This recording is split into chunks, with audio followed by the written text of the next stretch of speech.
ಕಳೆದ 3 ತಿಂಗಳಿನಿಂದ ಗೃಹಲಕ್ಷ್ಮಿ ಹಣ ಬಾರದೆ ಮಹಿಳೆಯರು ಕಂಗಾಲಾಗಿದ್ದಾರೆ. ಈ ಕುರಿತು ಟಿವಿ9 ನಿರಂತರವಾಗಿ ವರದಿ ಮಾಡಿತ್ತು. ಸಚಿವ ಲಕ್ಷ್ಮೀ ಹೆಬ್ಬಾಳ್ಕರ್ ಈ ವರದಿಗೆ ಸ್ಪಂದಿಸಿದ್ದು, ನನಗೆ ಆಕ್ಸಿಡೆಂಟ್ ಆಗಿತ್ತು, ಆ ಕಾರಣಕ್ಕಾಗಿ ಸ್ವಲ್ಪ ಸಮಸ್ಯೆ ಆಯಿತು, ಹೌದು ಒಪ್ಕೊಳ್ತೀನಿ, ಇನ್ನು 1 ವಾರದಲ್ಲಿ ಹಣ ಜಮೆ ಮಾಡ್ತೀನಿ ಅಂತ ಭರವಸೆ ಕೊಟ್ಟಿದ್ದಾರೆ.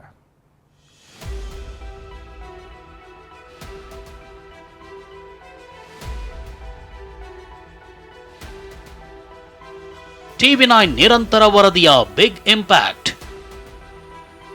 ಗೃಹಲಕ್ಷ್ಮಿಯರ ಕೈ ಸೇರಲಿದೆ 3 ತಿಂಗಳ ಹಣ. ದುಡ್ಡು ಬಂದಿಲ್ಲ, ಗೃಹಲಕ್ಷ್ಮಿ ಹಣ ಬರ್ತಿಲ್ಲ. ಬೀದರ್, ಬೆಳಗಾವಿ, ಬಾಗಲಕೋಟೆ, ಮೈಸೂರು, ಮಂಡ್ಯ, ಹಾಸನ ಅಂತ ಇಡೀ ರಾಜ್ಯದ ಗೃಹಲಕ್ಷ್ಮಿಯರು ಇದೇ ಮಾತು ಹೇಳ್ತಿದ್ರು. ಕಳೆದ 3 ತಿಂಗಳಿಂದಲೂ ಹಣ ಬಂದಿಲ್ಲ ಅಂತ ಅಳಲು ತೋಡ್ಕೊಂಡ್ರು. ಇದನ್ನೇ ನಂಬಿದ್ದ ಬಡ ಮಹಿಳೆಯರಂತೂ ಕಣ್ಣೀರು ಹಾಕಿದ್ರು.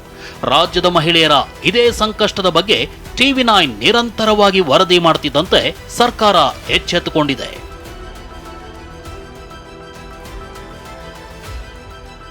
ಆಸ್ಪತ್ರೆ ಸೇರಿದ್ರಿಂದ ಹಣ ಹಾಕೋದು ವಿಳಂಬ ಎಂದ ಸಚಿವೆ. ಟಿವಿ9 ವರದಿ ಬೆನ್ನಲ್ಲೇ ಖುದ್ದು ಸಚಿವೆ ಲಕ್ಷ್ಮೀ ಹೆಬ್ಬಾಳ್ಕರ್ ಯಾವುದೇ ಕಾರಣಕ್ಕೂ ಮಿಸ್ ಮಾಡದೆ ಹಣ ಹಾಕ್ತೀವಿ ಅಂತ ಭರವಸೆ ನೀಡಿದ್ದಾರೆ. 1 ವಾರದಲ್ಲೇ ಜಮೆ ಮಾಡ್ತೀವಿ ಅಂದಿದ್ದಾರೆ. ಇದು ದುರ್ದೈವ ಆಕ್ಸಿಡೆಂಟ್ ಆದಮೇಲೆ ಸುಮಾರು 40 ದಿನ ನಾನು ಈ ರೀತಿ ಸ್ವಲ್ಪ ಇದಾಗಿರೋದ್ರಿಂದ ಸ್ವಲ್ಪ ಕುಂಠಿತ ಆಯ್ತು. ಬ್ಯಾಂಗ್ಳೂರು ಹತ್ತಿರ ಇರುವಂಥ 4 ತಾಲೂಕು ಪಂಚಾಯತಿಗೆ ದುಡ್ಡನ್ನು ಹಾಕಿ ಅಲ್ಲಿಂದ ನಮ್ಮ CDPOಗಳ ಮುಖಾಂತರ ಸೇಮ್ ಚಾನಲ್ ನಾವು ದುಡ್ಡನ್ನು ಬಿಡುಗಡೆ ಮಾಡಲಿಕ್ಕೆ ಸ್ವಲ್ಪ ಹೆಚ್ಚು ಕಡಿಮೆ ಆಯಿತು. ಬಟ್ ಈಗೆಲ್ಲ ನಾವು ಸುರಳಿತ ಮಾಡಿದ್ದೀವಿ.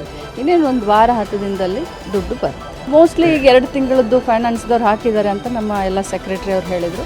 ನಾನಂತರೂ ಬಿಡೋದಿಲ್ಲ, ಎಲ್ಲ ಗೃಹಲಕ್ಷ್ಮಿಗಳಿಗೆ 3 ತಿಂಗಳ ದುಡ್ಡನ್ನು ಹಾಕಿಸೋ ಪ್ರಯತ್ನ ಮಾಡ್ತೀನಿ. ಇಷ್ಟು ದಿನ ಸರ್ಕಾರದಿಂದಲೇ ನೇರವಾಗಿ ಖಾತೆಗೆ ಹಣ ಬರ್ತಿತ್ತು. ಇನ್ನು ಮುಂದೆ ತಾಲೂಕು ಪಂಚಾಯಿತಿ ಮೂಲಕ ಮಹಿಳೆಯರ ಖಾತೆಗೆ ಹಣ ಜಮೆ ಆಗಲಿದೆ. ಮೊದಲ ಬಾರಿಗೆ ತಾಲೂಕು ಪಂಚಾಯಿತಿ ವತಿಯಿಂದ ಹಣ ಬಿಡುಗಡೆ ಮಾಡಲಾಗ್ತಿದೆ. ಇನ್ನು ಹೊಸ ವ್ಯವಸ್ಥೆ ಮಾಡಿರೋದ್ರಿಂದ ಹಣ ಹಾಕಲು ವಿಳಂಬ ಆಗಿದೆ ಎನ್ನಲಾಗ್ತಿದೆ. 2 ತಿಂಗಳ ಹಣ ಈಗಾಗಲೇ ಖಜಾನೆಗೆ ಬಂದಿರೋ ಮಾಹಿತಿ ಇದ್ದು 10 ದಿನದೊಳಗೆ ಅಕೌಂಟ್ಗೆ ಹಣ ಸೇರಲಿದೆ. ಅಷ್ಟಕ್ಕೂ ಬಾಕಿ ಹಣದ ಬಗ್ಗೆ ಟಿವಿ9 ನಿರಂತರ ವರದಿ ಮಾಡಿತು. ಟಿವಿ9 ವರದಿ ಬಳಿಕ 3 ತಿಂಗಳ ಹಣ ಬರ್ತಿದೆ. ಟಿವಿ9 ವರದಿಯಿಂದ 3 ತಿಂಗಳ ಹಣ ಬರುತ್ತೆ ಅನ್ನೋದು ಗೊತ್ತಾಗ್ತಿದ್ದಂತೆ ವಿವಿಧ ಜಿಲ್ಲೆಗಳ ಗೃಹಲಕ್ಷ್ಮಿಯರು ಸಂತಸಗೊಂಡಿದ್ದಾರೆ. ಮಹಿಳೆಯರಿಗೆ ಒಂದು ದುಡ್ಡು ಮುಟ್ಟುವಂಥ ಕೆಲಸ ಮಾಡ್ತಾ ಇದ್ದಾರೆ. ಒಂದು ಸ್ವಲ್ಪ ಅವರು ರೆಸ್ಟ್ದಾಗಿದ್ದರು ಅಷ್ಟೇ ಹೇಳಕ್ಕೆ ಬರ್ತೇನೆ. ಆಮೇಲೆ ಟಿವಿ9ದವ್ರು ಬರೀ ನಮ್ಮ ಬೈಟ್ ತೊಗೊಂಡಿರು. ಟಿವಿ9ಅವ್ರು ಬರೀ ಧನ್ಯವಾದ ಹೇಳ್ತೀನಿ. ಲಕ್ಷ್ಮೀ ಹೆಬ್ಬಾಳ್ಕರ್ ಮೇಡಮ್ ಅವರಿಗೆ ಧನ್ಯವಾದನ ಹೇಳಕ್ಕೆ ಇಷ್ಟಪಡ್ತೀನಿ. ಅದೇ ರೀತಿ ಟಿವಿ9 ಅವರಿಗೂ ಕೂಡ ನಾನು ಧನ್ಯವಾದ ಹೇಳಕ್ಕೆ ಇಷ್ಟಪಡ್ತೀನಿ.